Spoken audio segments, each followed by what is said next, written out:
20 minutes after 9 o'clock. Thank you for tuning in. Actually, we have a guest scheduled to come on, and the publicist was just on the phone, and apparently he lost her. She is going to talk to us about her book, Ocean Depths, A Darkness. I wanted to talk to her about inspiring young people to use their creative talents. And so if you can keep your eye on that phone, Robin, then I won't have to keep turning my head.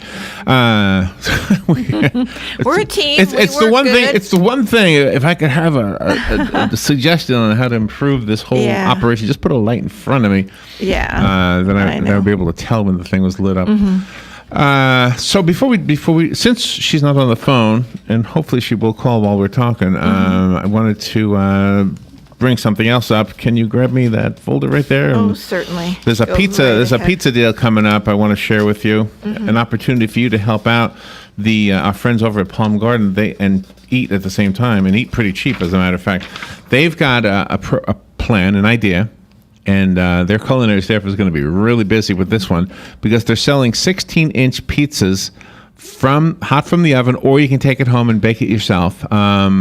$8 for a 16-inch pizza, and the money goes for the Alzheimer's support team over there at Palm Garden. They're calling it Pizza Dash and Dine. The $8 will get you more than $8 typically will for a pizza, right? This is a 16-inch pizza. They've got four types. They're doing this August 24th and 25th, by the way. So about 9 and 10 days from today. There's pepperoni, Italian 3-cheese, buffalo chicken, and Wendy's piggy pie. Wendy is the head of culinary, by the way, over there. So if you can do that, give them a call. Let me push this button. We'll be on the air in a second.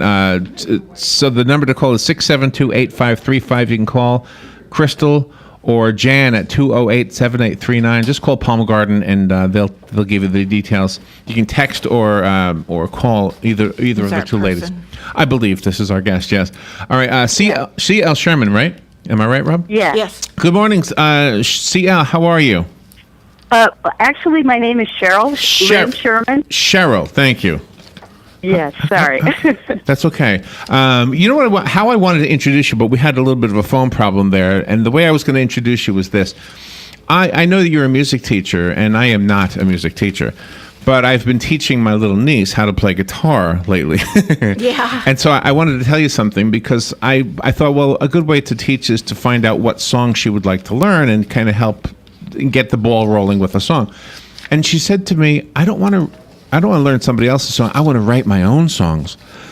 And maybe she's, 9 or 10? I don't know how old she is. And I just thought that's the greatest answer you could have given me, Cheryl. So I'm guessing you can relate to that. And you, as a teacher, a music teacher, you're an advocate for inspiring creativity in young people.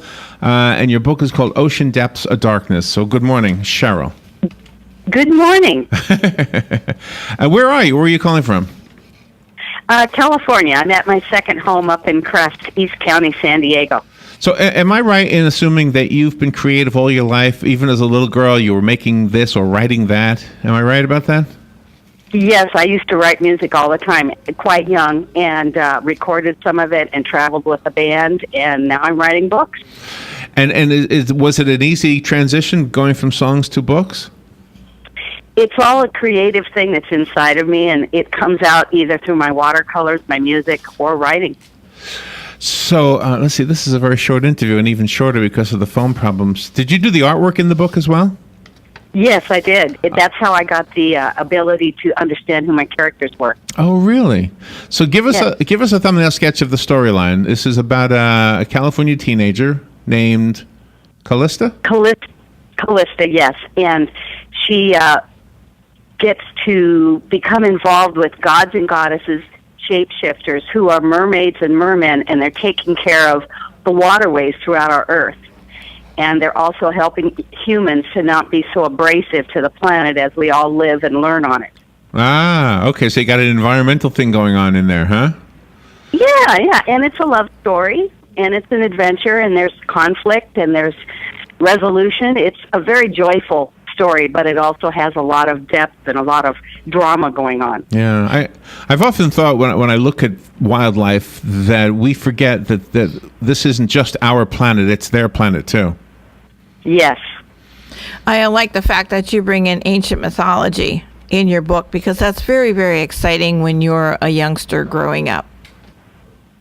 Yes, it is. And it's funny because the age group is from 14 years to 50, and I've had several women that are 60, 70, and 80 that have read the book, and they love it, and they can't wait for book 2, and that's coming out January 2017.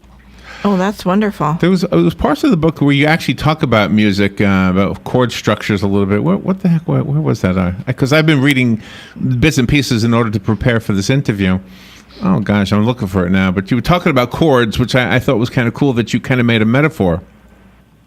Yes, and then some of my poems in here are actual songs. And I was going to write music to them, but music is a part of me, so I'm thinking of arpeggios and D minor and all these things that can go together when they're playing the harp and the piano together, Callista and Triton. Uh-huh. Yeah. Yeah. When you write the book, do you share it with others as it's being written, or do you wait until it's all done?